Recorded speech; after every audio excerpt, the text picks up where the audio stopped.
Hall of Fame baseball manager Casey Stengel once said, "More games are lost than won."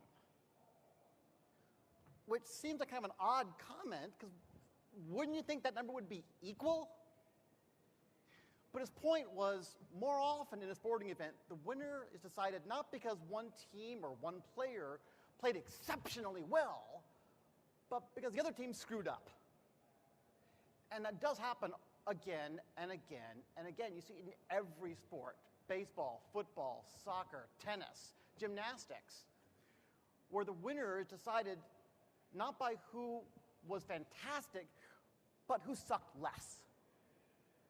And often it can be one mistake. Just one mistake turns the entire game. We saw this in the baseball playoffs. Who here watched some or all of the baseball playoffs? We saw it in Game 3 of the National League Division Series, when the Giants were playing the Nationals, and Madison Bumgarner threw a ball to third base trying to get the runner and missed the third baseman. The ball took off, the guy scored, that became the winning run.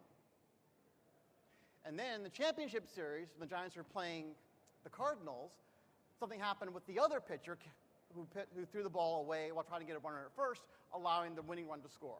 In both cases, a single mistake by a single player cost the game. Now, I'm a Giants fan, so I was happy with the play. Anybody here Giants fans? Who are my Giants fans? 1, 2. Anybody who Royals fans? I need to be wary of. Okay, never mind. But the same is true in sales, where more sales are lost than won. In fact, I can prove this. On average, how many dealerships would you say the average buyer shops before buying a boat? How many? Give me a number. 3, 4, 6. Let's say it's 4. Let's be conservative. Let's say they should look at 4 different dealerships before they decide to buy their boat. That means that 3 dealerships lost the sale for the one dealership that won it. What I want to help you here today is to be that one and not be one of the 3. Because the danger is there are so many opportunities to make screw-ups, many of which we're not even aware of. So I want to bring those to your attention and help you understand what's really at play. Before we get started, let's do a quick exercise. This is real simple, requires almost no brain power. Everybody please stand up.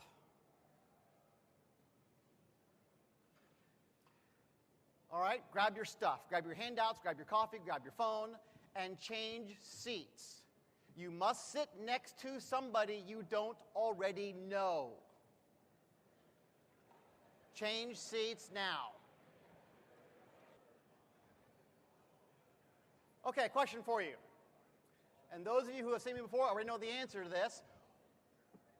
What are some of the reasons I made you move? Get you out of your comfort zone. Absolutely.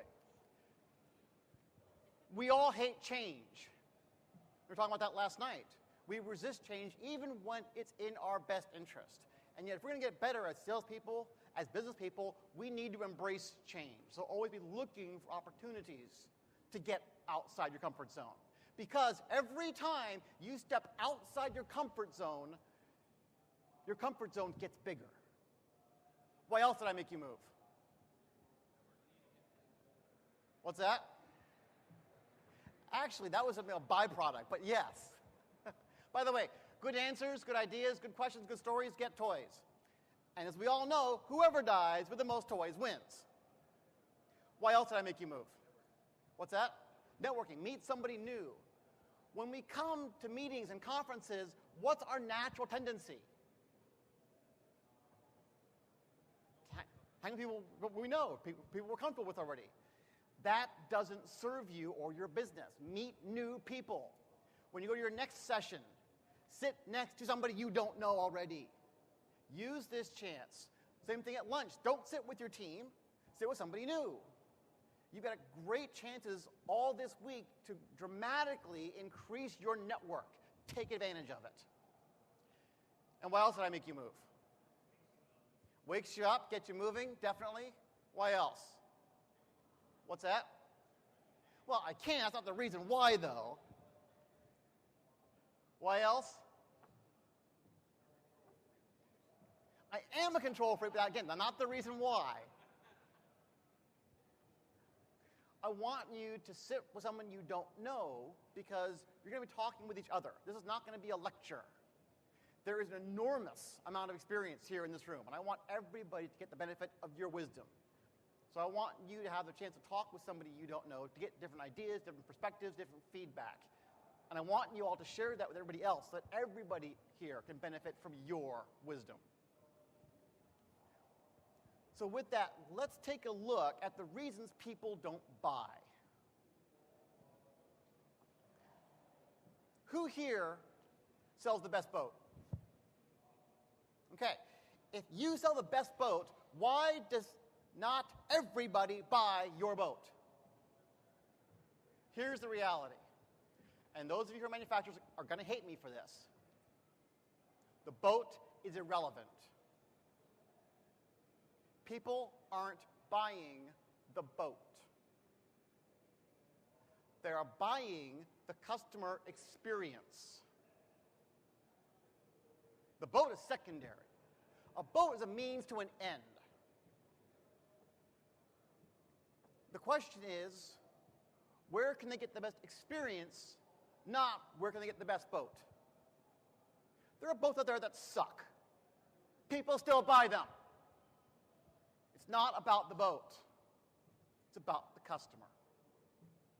And there are all kinds of reasons people don't buy a superior boat. Among them, they get ignored. Who here has ever been ignored by a salesperson in any industry? What do? You leave. Doesn't matter if they have exactly what you want. Doesn't matter if it's on sale. You leave if you're ignored. Number two, they were too slow to react. You left a message. They promised to get back to you. They took their time. You moved on. Number three, the buying process was too difficult. Something like 60-odd% of internet transactions get aborted because people find the checkout process too confusing. Same thing happens in brick and mortar stores. If it's too hard to buy, people will say, forget it. Number four, they don't have enough information. They can't buy yet because they still have questions. Conversely, they might be confused. They might have too much information and not know how to process it all, not know what to do with it all. When people are confused, what do? Nothing. A confused mind shuts down. So if people are confused, if they have too much information, they stop the process. Number six, they're scared. How many first-time boat buyers do you talk with who are at least a little bit scared of spending that kind of money on a boat? Fear is a powerful motivator and a powerful demotivator. So we need to be cognizant of the fact that our customers are often scared, and we need to be able to alleviate that fear. Number seven, they may be biased. There are people in this country who will not buy Yamaha because it's a Japanese company. Fewer every day, but there are still some. There are people in this country who will not buy Mercury because their father had a Mercury and it died one day and they couldn't get it serviced. They're never buying Mercury ever again. People have biases. And this is really the one thing on this list you can't do much about, because a bias is inherently irrational. It's important for us, though, to understand that those biases are out there. Number eight, they were offended or insulted. Who here has ever been offended or insulted by a salesperson? I was shopping for a new car one time, walked onto a lot, salesperson comes out, talks to me, old school guy, probably in his 50s or 60s. He asks me about the other cars I'm looking at. I tell him what cars. He starts putting them all down. What does that say about his opinion of me? What's that? That I'm not smart. If I'm considering these cars and these cars all suck, I must be an idiot. I walked out of there, never went back. And told my friends not to go there. Number 9, bad previous experience. And that might be a previous experience with that type of product, with that company, with that dealership. Could be a friend's bad experience that they told them about. And number 10, which is a really big reason people don't buy, nobody asked. It's shocking how many salespeople can't close, which is a problem that's not just endemic to this industry, but to all industries. But if nobody asks a person to buy, more often than not, they won't buy. And this is an issue that's very easily correctable, fortunately. But notice, none of these really have anything to do with the boat. They all have to do with the customer experience. What's going on in the customer's head? That's really what matters in this. So if you're focused on your boat, you're focused on the wrong thing. You want to be focused on your people, on your dealership, and your customers. What's the real cost of lost opportunities? What's the cost of a single lost customer? Well, there are actually two parts to that. The first is the lifetime cost. Who here is familiar with the lifetime cost of a customer, what that is? Would you mind telling me what does that mean, the term lifetime cost of a customer? Lifetime value of a customer.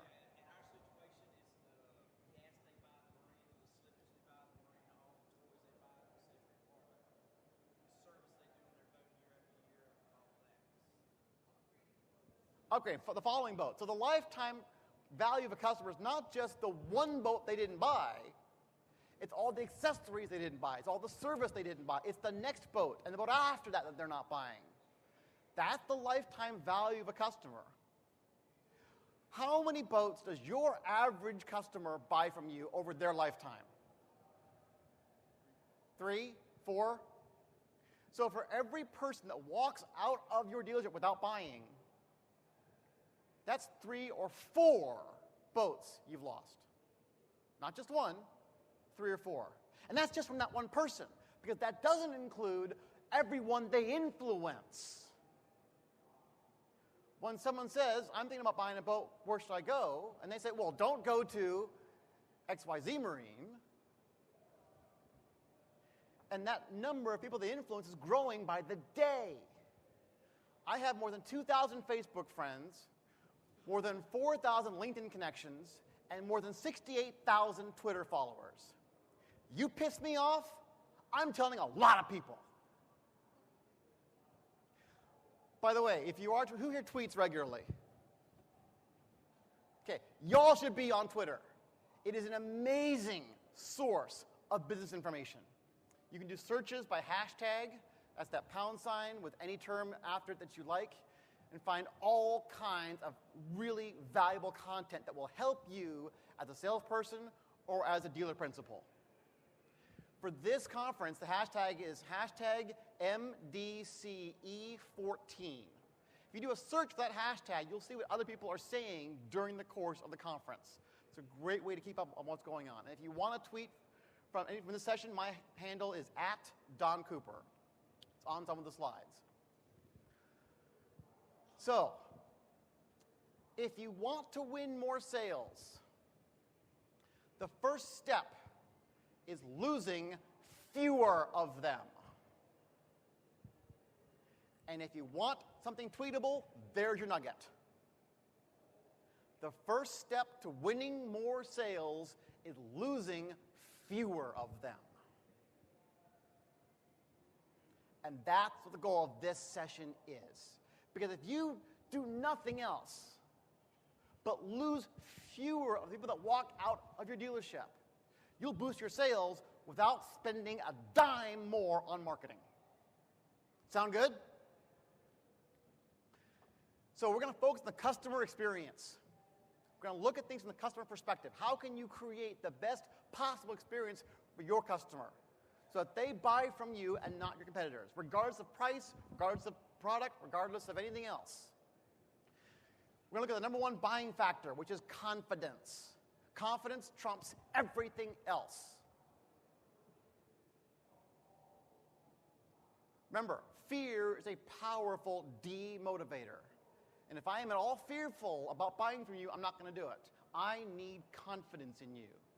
And everything you do either builds confidence or erodes it. So as your prospect is learning about you, interacting with you, every single element of that experience is either boosting their confidence in you or eroding their confidence in you. And oftentimes we're not even aware of it. So we're going to look at some of the touch points that occur in the customer experience and look at everything in the buying process from the customer's perspective to see where things can and do go wrong. Starting with marketing. People often complain marketing doesn't work.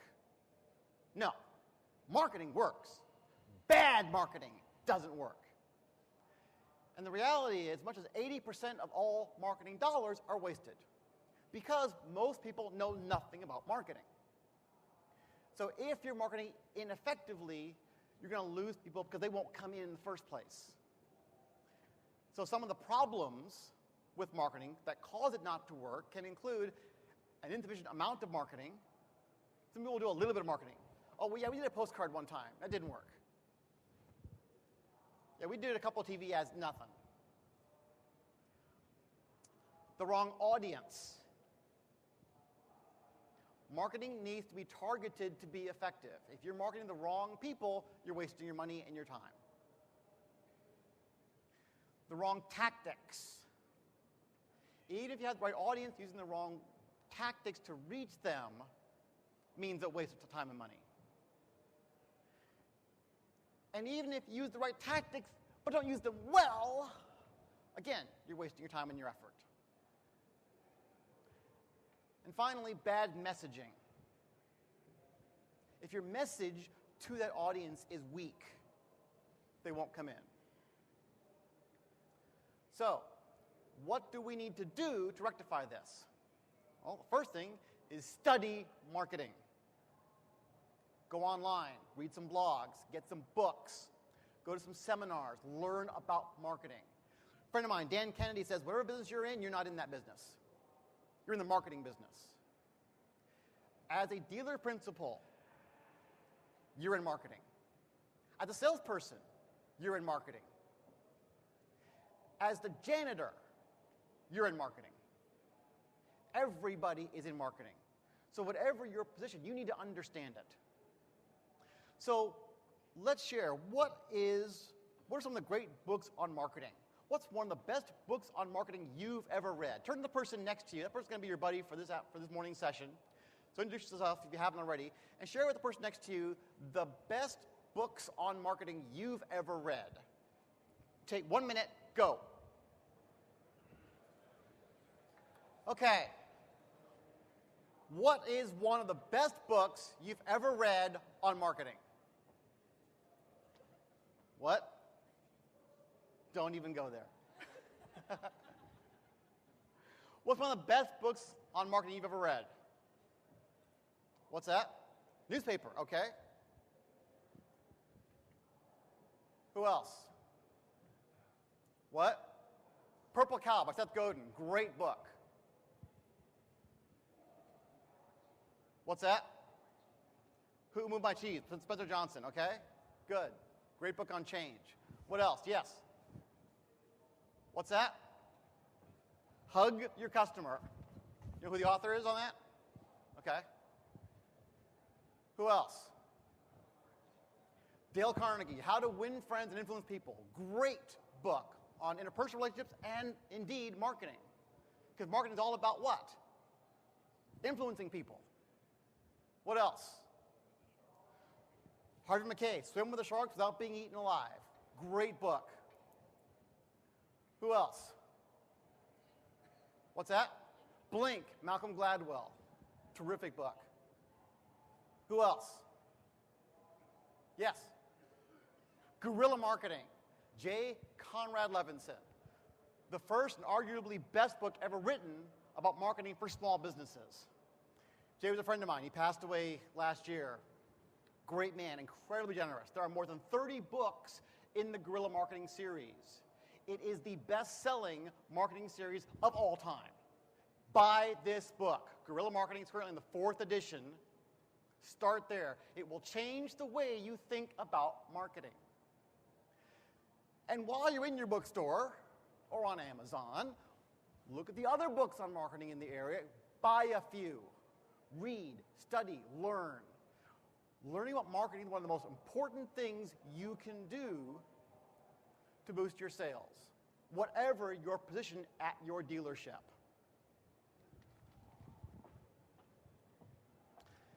The next solution to improve your marketing is to consider hiring a marketing person. Who here really does not want to do marketing? Hire somebody. It's okay. Or outsource the function to an outside company. But marketing is too critical to ignore, and it's too critical to not do well. And the final thing you might need to do is to increase your investment.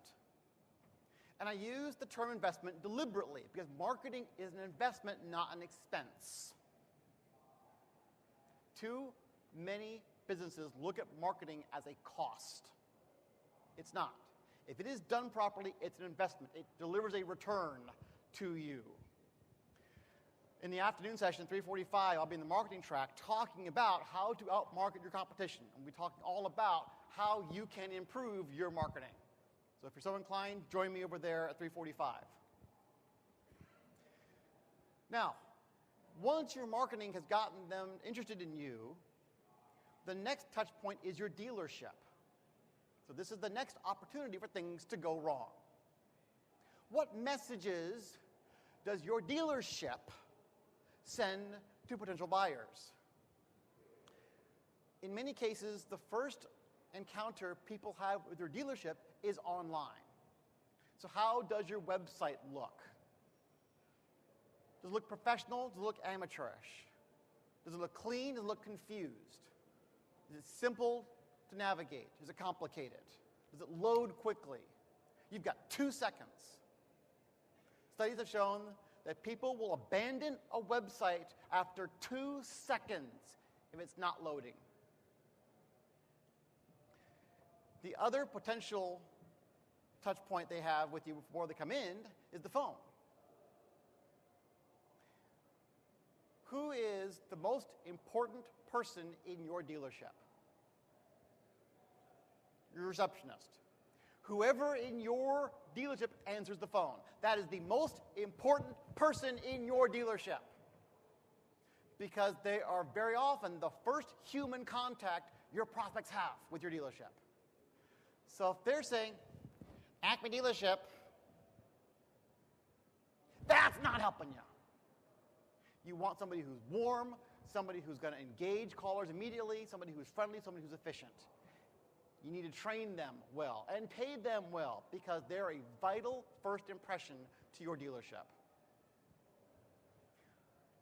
And then people judge your dealership based on the inquiry response time. We said earlier that people will often not buy if it takes too long for someone to get back to them.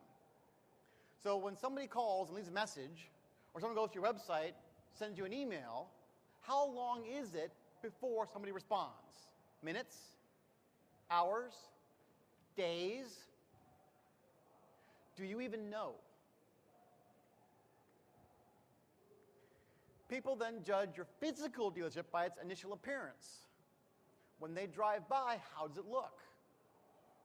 Are they encouraged to pull in the driveway? Or do they think, I should just keep on driving? I've driven by an awful lot of dealerships that I didn't feel comfortable stopping at.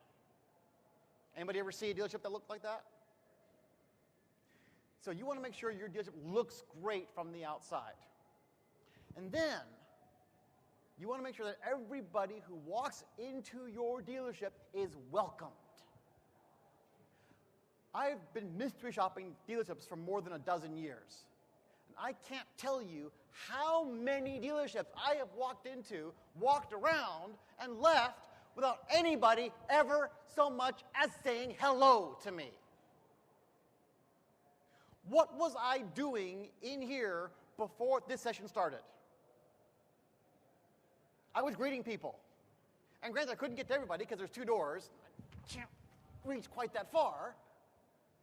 But I greeted as many of you as I could. For those of you who I was able to greet personally, how did that make you feel? Welcomed, good, special. Is that not how we want all of our prospects to feel? So be certain that anytime somebody walks onto your lot, somebody's there to greet them. I don't care if it's a boat washer. Have somebody available to greet every single person quickly, warmly, with a big smile and a handshake and a name. That's how we make a great first physical impression. That's creating a positive customer experience. And then the next way people judge your dealership is by its cleanliness. As they're walking around the lot, as they're walking around the dealership, how clean is it? The cleaner your dealership, the more what I have in you? Confidence. If you take the time to keep your place clean, if that's important to you, odds are you'll take care of me as well. So that includes your showroom floor. It includes your service area. It includes your bathrooms. If your bathrooms look like this, you have a problem. So, how do we fix our dealership problems? Well, first, look at everything from the buyer's point of view. Scope out your website, scope out your dealership with a customer's eye. If you were not employed by your dealership, if you didn't own your dealership, how would you think of it? That may not be enough. You may need to actually track what's going on. How long does it take responses to occur? So you may want to hire a mystery shopping service to do what I do, which is to visit you, call you, email you, check you out, scope you out with different people, and then give you a report. How long did it take to get the phone answered? How long did it take to get a response? How did the place look when they drove in? How quickly were they greeted? What did the person say? Because what we think is happening at our dealership often is not what's really happening. Invest the money, find out what's really happening with your customer experience. And once you know, then you can take steps to fix it. The next touch point is the sales process. The salesperson gets into the act. And there are all kinds of ways a salesperson can screw things up. We're really good at that. And some of the most egregious things salespeople do really, truly can offend people. And we've all seen that. Who here's ever been offended by a salesperson? 1, 2, 3. Yeah, just about all of us. So here are 10 ways marine salespeople offend buyers. Number 1, prejudging prospects. I've lost track of how many stories I've heard about people walking onto a boat lot dressed in torn jeans and a dirty t-shirt, and nobody wanted to help them. Who here has a story like that?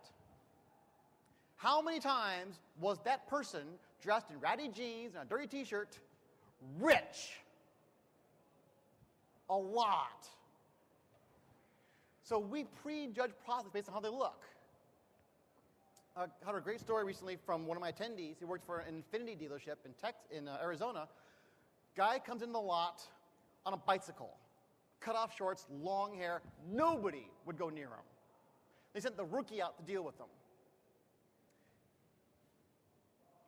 was Alice Cooper? He bought 2 vehicles. Made the rookie's day. Number 2, smell like smoke. Who here has salespeople who smoke? Okay, according to Centers for Disease Control, only 20.8% of Americans smoke regularly, which means if your people are smoking, they're potentially offending 80% of your prospects. I personally will not buy from a salesperson who smokes. I can't stand the smell. I grew up with a father who smoked, drove me crazy. I find the smell offensive. If you want to smoke, go right ahead. I don't care if you do personally. I just want to interact with you. And as a prospect, that's my right. And guess what? There are so many other places I can go to buy what I want. I don't need to interact with a salesperson that smells like an ashtray. I don't have to, so I don't. So that brings up a question. How do we encourage our team members to stop smoking? We can't really ban it altogether, because even if you don't allow the dealership, they'll still come in to work smoking in the car. This just smells like smoke. So what can we, as dealer principals, do to encourage our team to not smoke? Turn to your partner, brainstorm some things you've heard of or some ideas that you might think about for changing that behavior. Take 1 minute, go. Please finish up. Okay, this is a tricky question. So what can we do in our dealerships to encourage our people to stop smoking? Offer incentive. Like what? Like the use of a boat for the afternoon. Use of a boat. Great. What else? What's that? Create a wellness program in your dealership. What else? Pay for a hypnotist. Sure. What else? Help them do the math. Yeah, exactly. What else? You pay them not to smoke. Awesome. What else? Yes. What's that? Encourage them to switch to electronic cigarettes. Good. What else?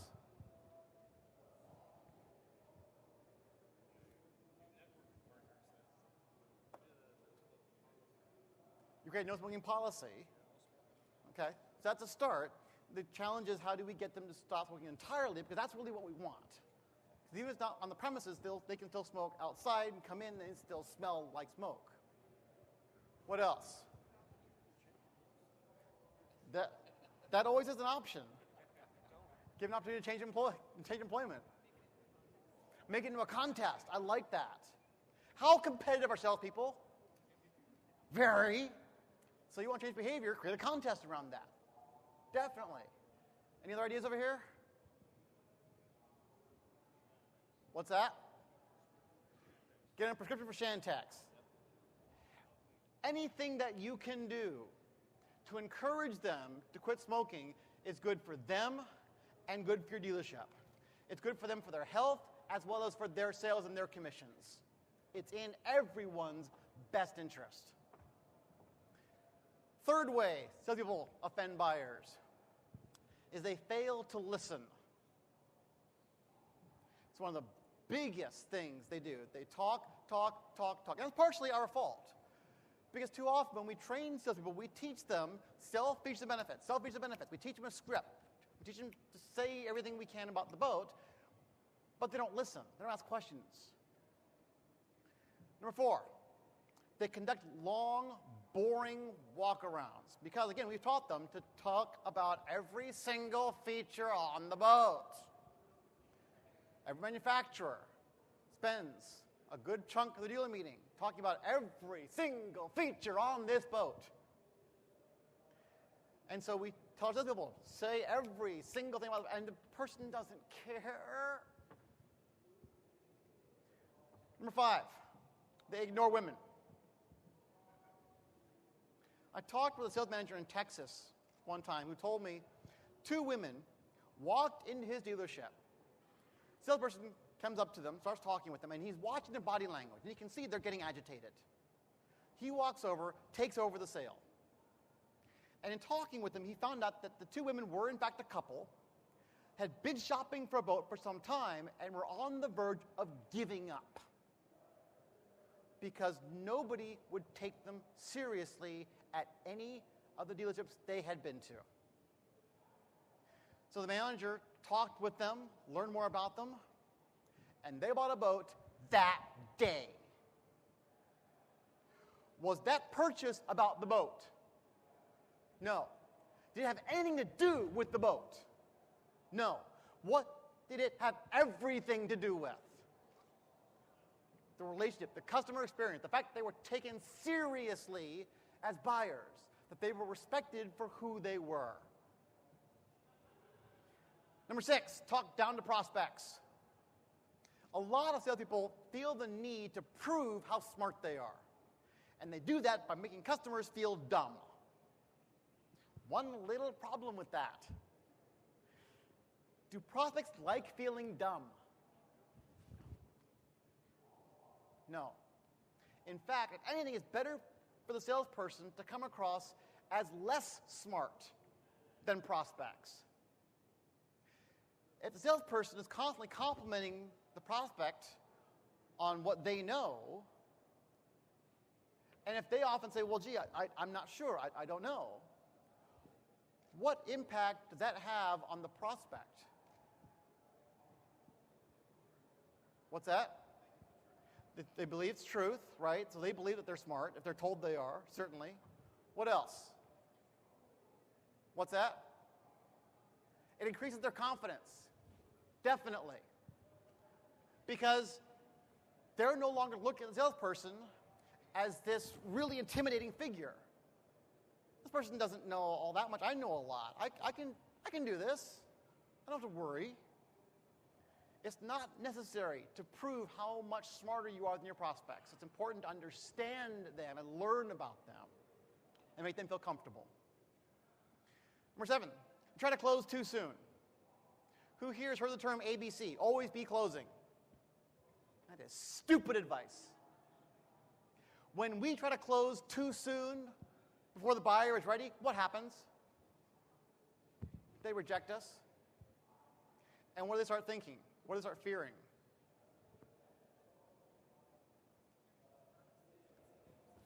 They might make the wrong decision, so they retreat further. Because very often, what they're afraid is going to happen is what happens. They get pressured. And nobody likes to be pressured. People will run from that. Number 9, play games. Too much sales training is about manipulation. It's about how to trick the customer or fool the customer. That stuff is old. It doesn't work anymore, if it ever did. And today's buyers are more sophisticated than ever. They know all the old games, and they won't stand for it. Nowadays, when most customers experience those kind of games, they walk out. I don't. I play along because I know I can win. But the average customer just won't tolerate it anymore. There's no more room for mind games and manipulation and cheesy, underhanded tactics. There's no place for that anymore in today's sales. And the 10th way that salespeople offend buyers is they lie. And I've heard from too many salespeople that their managers, their owners, encourage them to lie. They say whatever it takes to make the sale. It's the wrong attitude. Are today's buyers more or less knowledgeable than ever before? More. Can they spot a lie more easily than ever before? Yeah. When they spot a lie, what happens to their confidence in us? Always tell the truth, even when the truth is not in your best interest. In fact, oftentimes, telling the truth when it's not in our best interest is in our best interest. Because if a competitor's boat is better than our boat in some way, and we say that to the prospect, what happens? We get credibility. Instantly. They have more what in us? Confidence. Because if we're secure enough and honest enough to tell what's better about a competitor, odds are everything else we say can be trusted. Now, over and beyond the things that really truly offend prospects, there are things that salespeople do that just cost sales. Some of these mistakes include not learning the buyer's wants and needs. I mystery shop dealerships, I mystery shop boat shows, and almost invariably it's the exact same experience. I walk in, salesperson asks me what I'm looking for. I tell them I'm looking for a deck boat or a pontoon boat or a fishing boat, whatever I'm making up at that time. They say, what length are you looking for? I make up a number. They start showing me boats. No questions about what I want, what I need, what I'm going to do with it, where I'm going to use it. Have I had a boat before? What I like, what I'm afraid of? None of that. Just, let me show you this boat over here. Okay, let me show you this boat over here. Let me show you this boat over here. And when that happens to the average customer, what happens? They get confused, and they don't buy. So you get these poor walk-arounds where a salesperson is just taking someone to each boat and just showing all the different features of the boat. There's no context. There's no relation to how the person might use it. There's no benefit talk because the salesperson doesn't understand really what the buyer wants. They have no idea what the buyer is trying to achieve with the boat. Remember, the boat's just just a means to an end. The end is the important thing. That's what we need to find out. How are they going to use it? Where are they going to use it? How much are they going to use it? How many people do they want to use it with? Those are the things that help us create a customized walk-around that has resonance with the buyer. It makes it personal. And when they show a person all these different boats, the buyer gets confused, overwhelmed, and they do what? Nothing. What would you say is the maximum number of boats we can safely show a prospect? It's one too many. 2. Your goal is 1. And if your salespeople ask enough of the right questions, you can figure out which single boat on your lot is the right fit for them. Because you want to show them one boat and one boat only. That's ideal. Because when you finish that walk around and you say, is this the right boat for you? The buyer should say yes. Because you've matched them with the right boat for their wants, their needs, their concerns, their biases. At most, 2. Because it's reasonably easy for someone to choose between A and B. Do I like this one better or that one better? This one has this feature I like, this one has the other feature that I like. Which one is more important to me? That's a decision they can make. 3 boats, it's all over. No, that's just too many. Who here has ever gone mystery shopping for a boat? I would encourage you to take some time in the next month or so and go shop for a type of boat you don't carry. So if you don't carry pontoon boats, go shop for a pontoon boat. If you don't carry bass boats, go shop for a bass boat. If you don't carry deck boats, go shop for a deck. Whatever it is you don't carry, go shop for one. Something that you're not really familiar with. And notice how confusing it gets when you hit that 3rd boat. 2 you can choose between. 3rd one, that's too much information. Never show a prospect 3 boats. That's 1 too many. Shoot for 1, settle for 2. The next mistake is ineffective. Yes?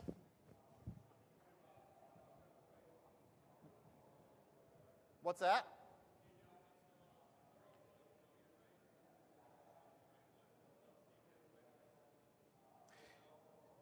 The best thing, the question is, what if you show them the right boat, or show them 2 boats that are right for them, and the prospect says, well, what else do you got?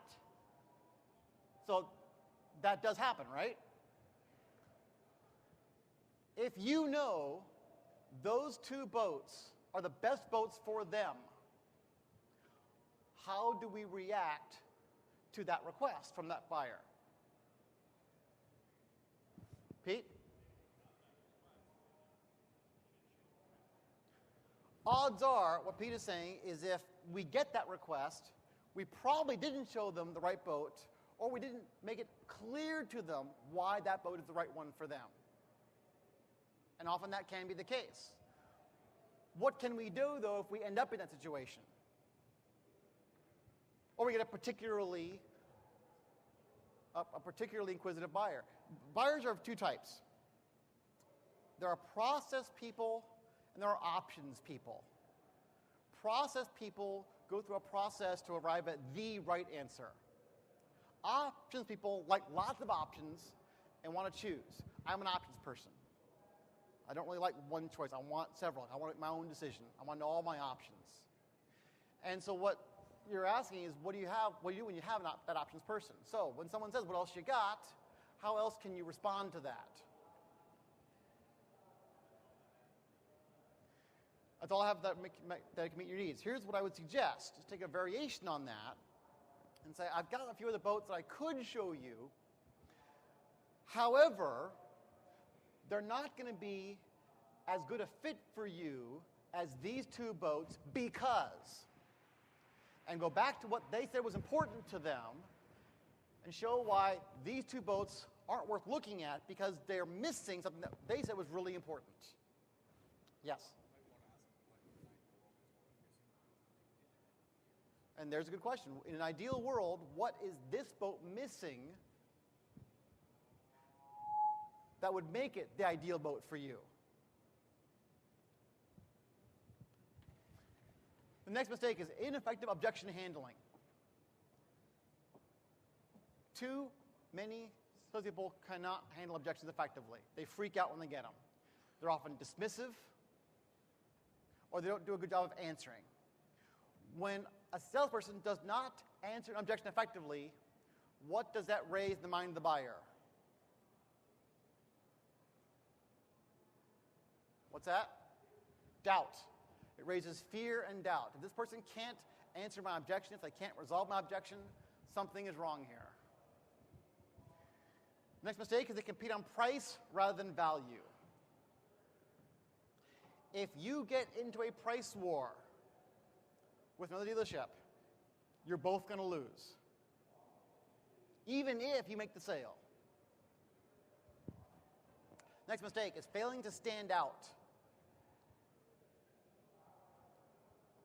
And you'll see this. If you do some mystery shopping, you go to 3 dealerships, 4, 5, and you shop for a certain kind of boat, you'll be amazed. At the end of the day, you can't remember any of them because they're all the same experience.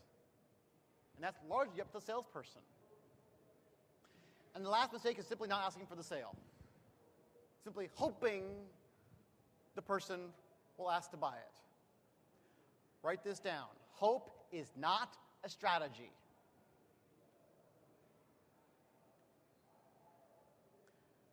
We'll talk about solutions for this in a minute because the solutions for these issues are similar to the solutions for the next set of issues, which are your service department. Just because someone buys a boat from you doesn't mean they're a customer for life. We can still screw up on the service end and lose them after that. And in fact, that can be worse. Because if they don't buy from us the first time around, they might not hate us yet. And they might end up hating who they bought the boat from. So they might come back to us next time. Possible, could happen. But we screw up the service end, we're screwed for life. So this is critically important as a touch point with our customers.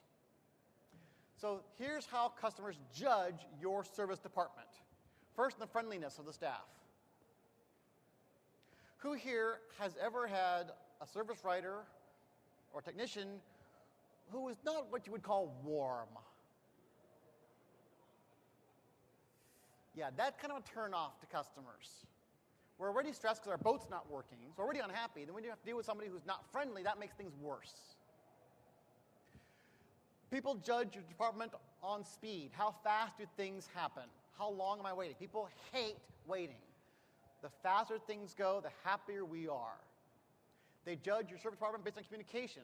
How well do you communicate about time frames, about problems, about parts, about costs? And cleanliness.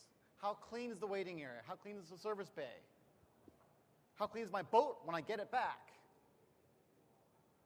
And is the boat fixed right the first time? If I get my boat back and it's not fixed right, am I angrier than I was before? Absolutely. So the solution both to the sales issues and the service issues are to build and maintain a great team. And Chester was talking about this last night, the importance of your team. It's your people that make your customers happy. So the first thing to do is to hire the right people. What's the single most important thing to look for when you hire a new person? What's that? Attitude. Attitude is the single most important thing. Experience is overrated. Anybody will get experience over time. If somebody has the right attitude, you can teach them anything. If they have the wrong attitude, there's not thing one you can teach them. Hire for attitude first. Doesn't matter if they're brand spanking new. You can teach them what they need to know if they're willing to learn. If they have the right attitude, they can go far. Now, that does require you to train them. And whether they're in sales or service, or they're a receptionist, or they're a manager, you want to train them. Who here has a sales manager, or a service manager, or a general manager that's not you at your dealership? Okay? Management is a set of skills. And sales management has nothing to do with sales. Just as service management has nothing to do with service. They're completely different skill sets, which means your managers need completely different training, as do your service techs and your salespeople. So train them and track what they're doing. You want to know how long it takes to get responses. You want to know what their closing ratio is. You want to know how long boats are in the service bay. You want to reward your people, as Chester was talking about last night, on a daily basis. Praise them for doing a great job. Write them a thank you note. Give them bonuses. Give them days off. Do things for them that show you appreciate them when they do a great job, because your dealership depends on them. Now, the flip side to that, which Chester did not talk about last night, is discipline. Because if they do something wrong, you need to address that. And too many dealer principals don't want to do that, because it's what? What? It's uncomfortable. Yeah, we don't like conflict or confrontation, and yet we have to. It's critical to discipline people when they do wrong, and sometimes it is necessary to even fire them, which a lot of principals hate doing. And it's the single biggest mistake a principal can make. Not firing somebody who needs to be fired can ruin an entire dealership. One bad person, it doesn't matter who they are, can cause other employees to leave and customers to leave. I've seen it happen in a wide variety of industries. Sometimes the absolute best thing you can do for your dealership is to fire somebody. So hire good people. Train them well. Create a library of training materials. Send people to conferences like this, to seminars. If you've got a service team that needs training, Valerie Zebron is exceptional. Call her. She does great work with dealer service teams. Nobody better. Take care of them, support them, praise them, discipline when necessary, and fire when it comes to that. Doing those things will help your dealership run dramatically more effectively. Now, as a bonus, there's one other potential problem area, and this might be a little uncomfortable. What would you guess it might be? Us.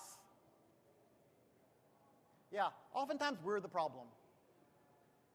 And too often we don't even realize it. We're so self-absorbed, we're so focused on what we're doing, we don't even stop to think that we might be causing a lot of the problems in our dealerships. And yet often we are. And the solution is the same things that we just went over for the rest of your team. Track yourself. What are you doing? Train yourself. Make sure you are constantly learning more about what you have to do. Praise yourself. Reward yourself when you do good things. Take care of yourself. Discipline yourself. When you screw up, admit it. Make that public. Take responsibility. And when need be, fire yourself. If you're your own sales manager and you're not doing a good job at it and you don't think you can, hire somebody else to take your place. If you're the GM and you just hate doing all the GM work, stop being a GM. Fire yourself, put somebody else in there, and you be the owner. That's a cool enough title. Very often, hiring somebody to do the stuff you hate doing not only frees up your time and makes you happier, it can make you more money. Because if you're running your dealership and you don't have the skills to do it well, bringing in somebody who does have those skills can make your dealership more profitable. That's more money in your pocket, more time on your hands, more satisfaction in your life, more joy in your family. That's what we're shooting for, isn't it? So when it comes to ourselves, we need to do those exact same steps. So let's do a quick review. But rather than me tell you what I thought was important, I'd like you to tell me what you thought was important. Turn to your partner and share with your partner the 3 best ideas or 3 best insights you got from this session. Take 2 minutes, go. Okay, before we wrap up, I want to bring something to your attention real fast. I talked about training and the importance of it, and I brought along with me some training resources. I've got 3 different video training programs specifically for boat salespeople. One is called Fishing for Customers. It focuses on every aspect of the dealership sales process, from the moment people walk in to getting referrals after the sale. The next one focuses specifically on closing. It is all about why people don't close and how to close quickly, easily, and effectively. And the third is specifically how to sell more boats at boat shows. And this is the same program that I did last year as the pre-conference workshop here at MDC, which got tremendous ratings. Normally, each one of these I sell for $399 on my website. Today, I've put together a package of all 3 of them, along with a bonus video DVD. Each one of these has 3 DVDs plus another bonus CD with leader's guide and handouts. So you can get all 3 of these today, plus a bonus program, which would normally be nearly $1,300, all for only $499. You've got a green sheet there on your table, lists what's covered in each of these programs, and then on the back side is a special offer. You don't need to actually fill this out. Just see me at the table there on the side of the room. That's all you need to do. Yes, indeed. Each program is about 3 hours long. So it's a full half day of training. Thank you. So, what was one of the best things you got out of this program today? What was one of the best insights you got or best ideas you got? Hold that thought. Yes.